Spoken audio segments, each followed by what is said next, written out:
welcome everyone to this gardening talk, gardening in the Highlands, veg growing in the Highlands. I am really surprised by how much interest there is and how quickly people snapped up tickets. I put up 50 thinking, we'll get maybe 10, that'd be amazing. And a day later they were all gone and we were like, huh. So this is clearly a thing at the moment. This is something people are interested in. This is something, people are wanting to talk about, wanting to find out more about. So we thought a talk like this was a good opportunity to do this. So what we thought we would do is that I talk to you about how we grow vegetables, where we are, what we do, and then we'll have a chat about it and we'll hear from you. And you're very welcome to contact me afterwards with any questions if we don't get round to everyone, if that's okay. There's also the chat that you can use, and Seamus will keep an eye on things. So I'll switch you over to the PowerPoint and I will sort of talk to the PowerPoint, so you've got some pretty pictures to look at as well. Can folks see the PowerPoint? Does that come through for you? Yes, thanks. Perfect. So this I titled this "Grow Your Own Food for Yourself and Your Neighbours," because that's a really important thing for us. We grow for ourselves, but we also grow to share with others. And we don't always have a lot to share, but we do what we can. And we think of this as a sort of micro-local activism thing where, share the odd carrot and broccoli, and then it sort of grows arms and legs. And that's been a really nice thing we've been able to do, particularly this past year. So we live in a village called Hill of Fern. It's about an hour north of Inverness, near Tain. We're on a peninsula. We don't usually get snow, but I'm looking at the garden and it's covered in snow. But usually it's quite mild and we're quite sheltered from the wind. But you can see when we moved in here, and we've been here almost 8 years now, it was lawn and what I like to call granny shrubs. They're the sort of shrubs, they're green and they don't do very much at all. And they kind of upset us for a while because what do you do with them? They're all huge. But we also had a lot of fruit trees, which we're very happy with, and some ancient overgrown veg patches. And you can see an upside down wheelbarrow there that we dug up from somewhere eventually. So that is like 8 years ago. And now it's pretty much all food space. So gradually over the years, we've turned more and more of our garden into food, into different kinds of beds, different sizes of beds. We've got some polytunnels, we've got chickens and dogs. We've put in more fruit trees, and gradually it's sort of taken on a life of its own. And that's been quite something. And it's never a finished thing. It keeps growing and it keeps changing. And we're already talking about the changes we're going to make this year, new paths and things like that. But it's mainly vegetables everywhere. So at the moment, this is sort of an overview thing. This is literally my view now as I'm sitting upstairs, except there's snow everywhere, but I'm looking at the garden across the road like this.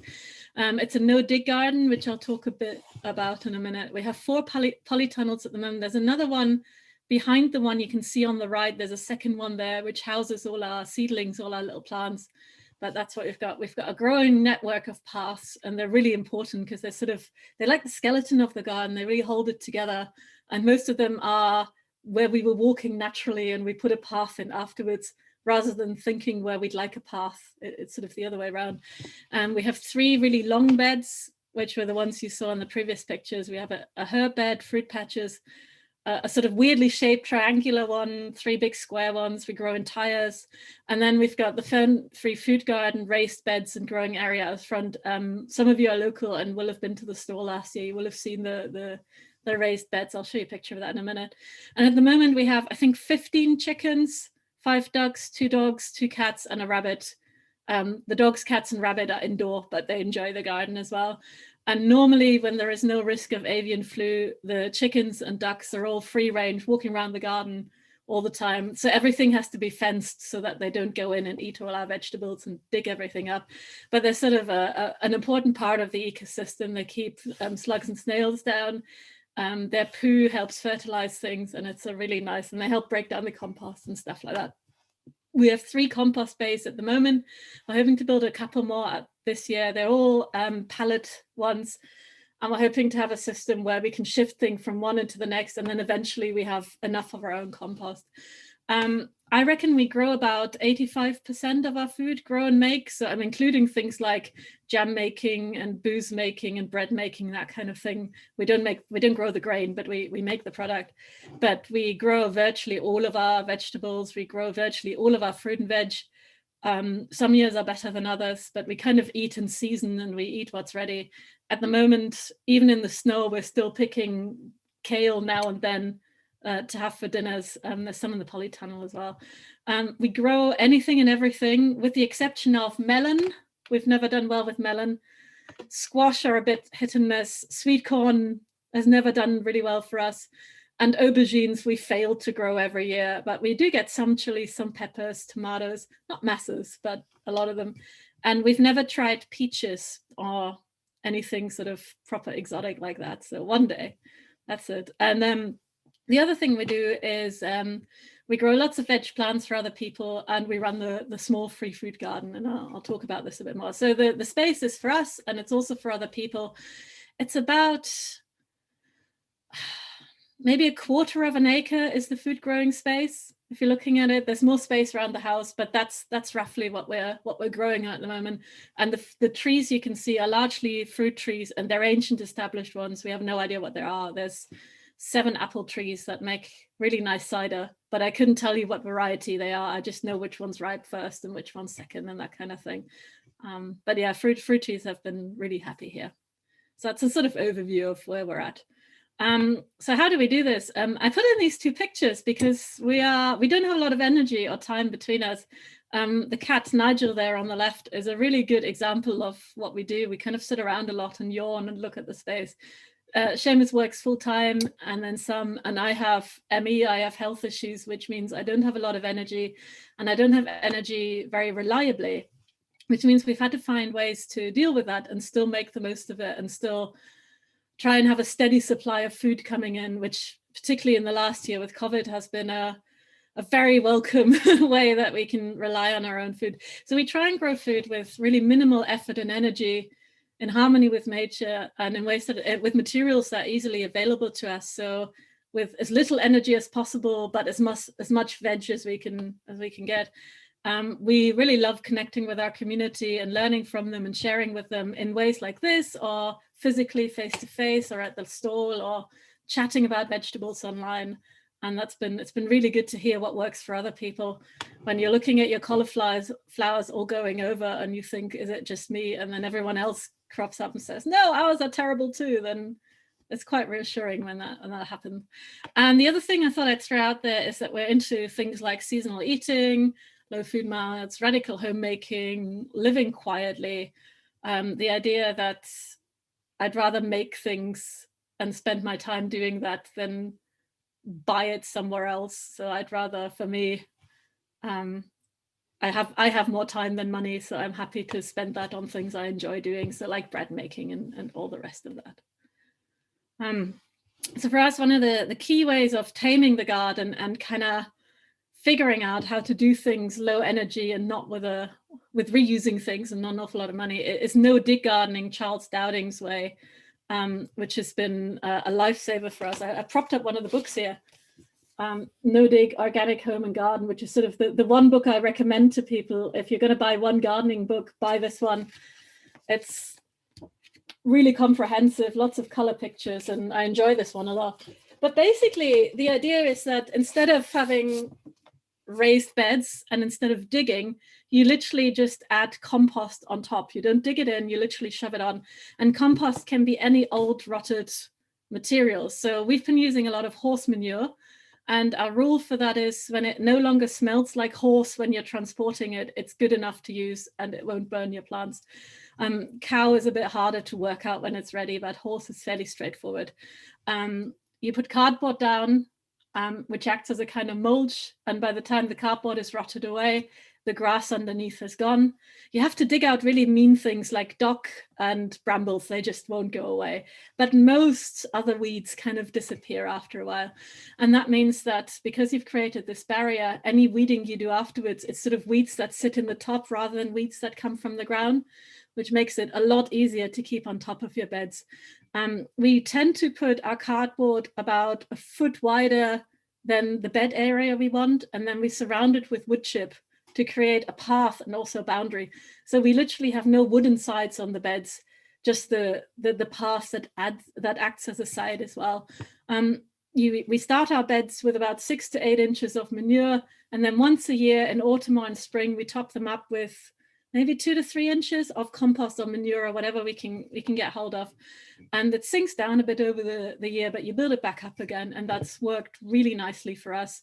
It creates really good drainage. I think it really helps with pest control, and it's a lot less hard if you don't have to dig. I'm not able to dig, and it's a lot less time for Seamus to not dig, to just shove it on rather than also turn things over. And that's worked really nicely. We used to have raised beds, wooden raised beds, really pretty, but we got a lot of slugs and snails living in them, which was less than ideal because they like to hide in the sides and at the bottom. And when we got rid of the sides, that really helped with that. We've been lucky to find these materials for free. So cardboard comes from deliveries from neighbours dropping off cardboard, and in pre-COVID times from the supermarket. Lidl was always a really good source of these things. We would buy our shopping and put it in those cardboard boxes that they put their fruit and vegetables in. So every time we go shopping, we get a new bit of cardboard.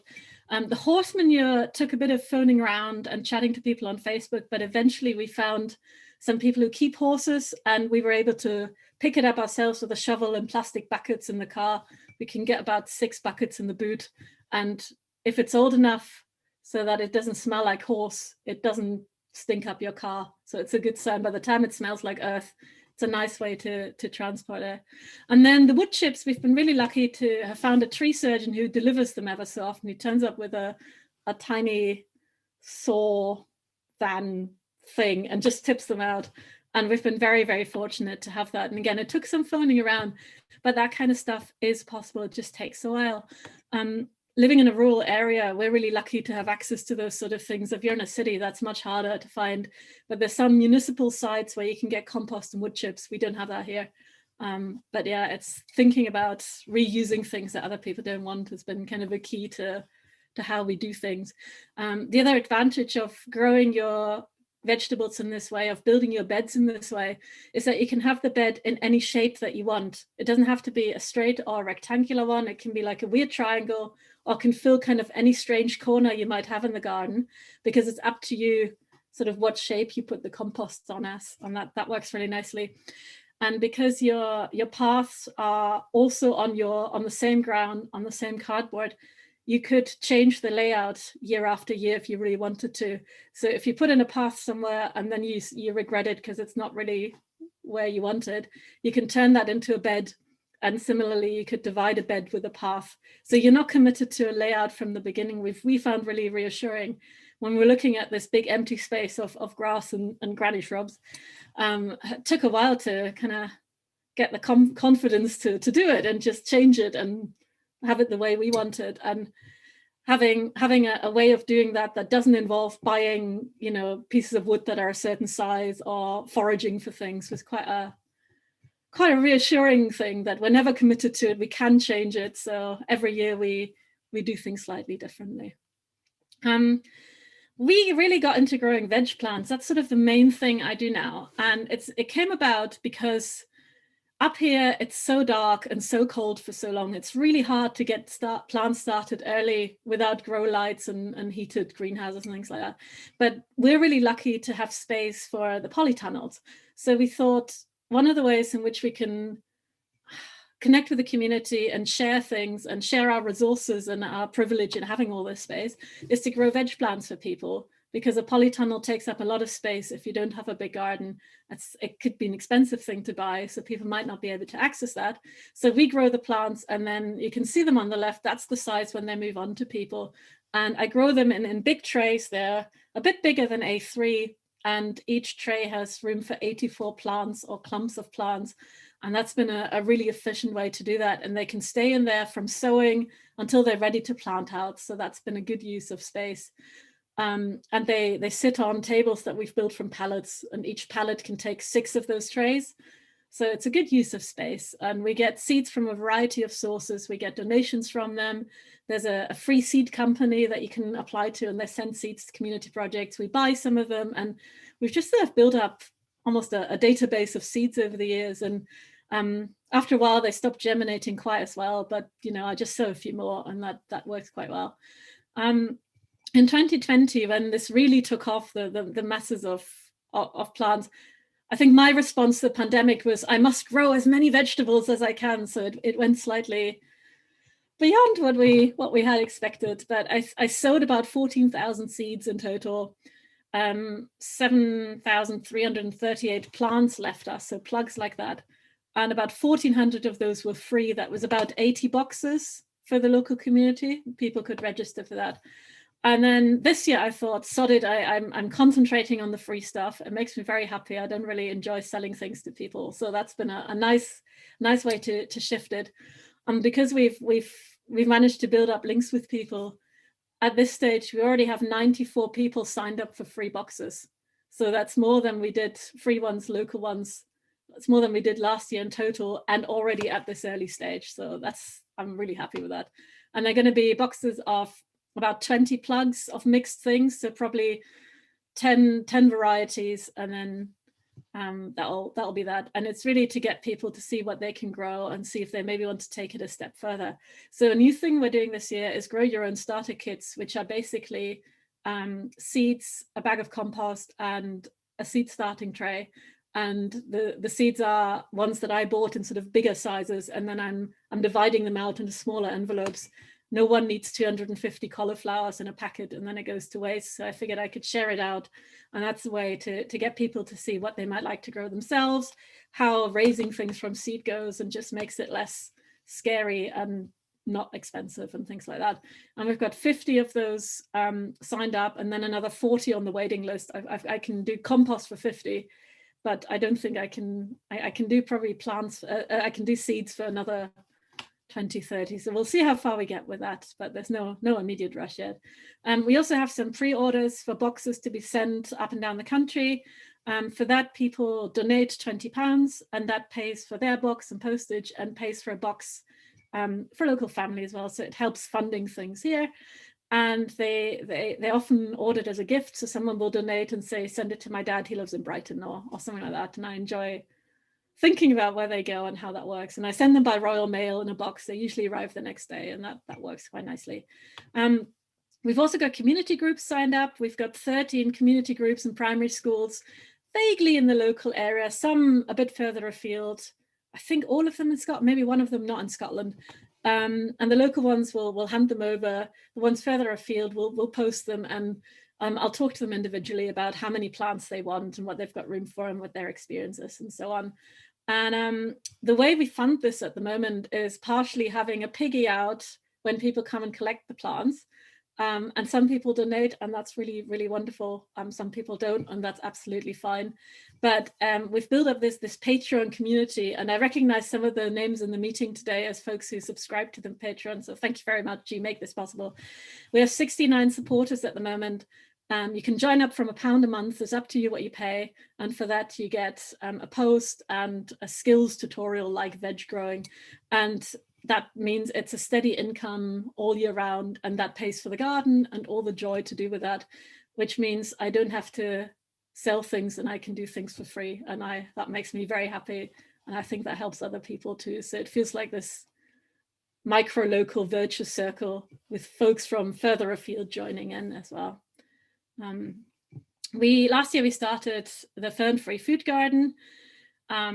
We have a bit of land by the side of the lane. It's not much, but it's a bit unloved, and we thought we'd do something with it. So we put in some shiny raised beds because they're pretty colors and they look nice. And we're going to take more of that area and turn it into veg beds. And initially we had thought that people would come along and harvest things themselves, grab a bit of lettuce when they wanted for dinner. And then COVID came along and kind of ruined all those plans. So in the end, we ended up doing this free food store in the driveway once a week from May to September. And we sat there and we harvested things in the morning and we shared it, and people started coming along and they started bringing some of their own produce and shared that.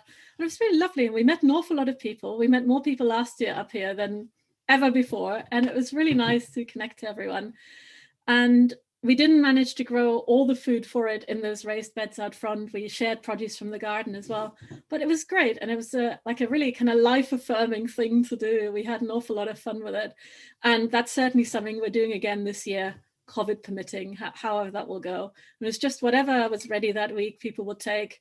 And as you can see from the sort of potato crate, there's a big batch of potato, and people would literally take 3 or 5 or 10 or however many they were going to eat, or a bag of salad or whatever. And gradually people brought some kiddie toys along, so we gave those out. And towards the end, people started buying things from the village shop, like pasta and tinned goods, and we just left the stall out, they put them down, and whoever wanted to help themselves helped themselves. It was sort of an impromptu food share as well, which was a nice thing. It was totally anonymous, there was no pressure. You didn't have to prove that you deserved the letters or something. And it was, yeah, it felt like a nice thing to be doing. Here's a bit more about the Patreon.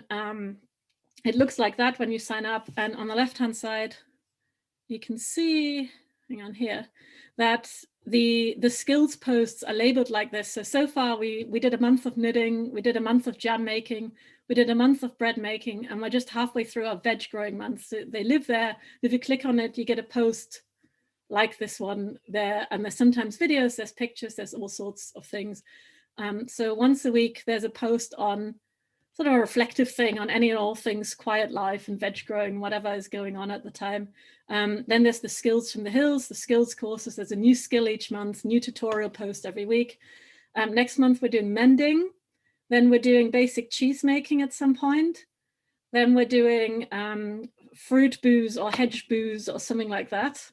And after that, it's sort of wide open for suggestions are always welcome. And if I can't teach it, I'll find someone who will.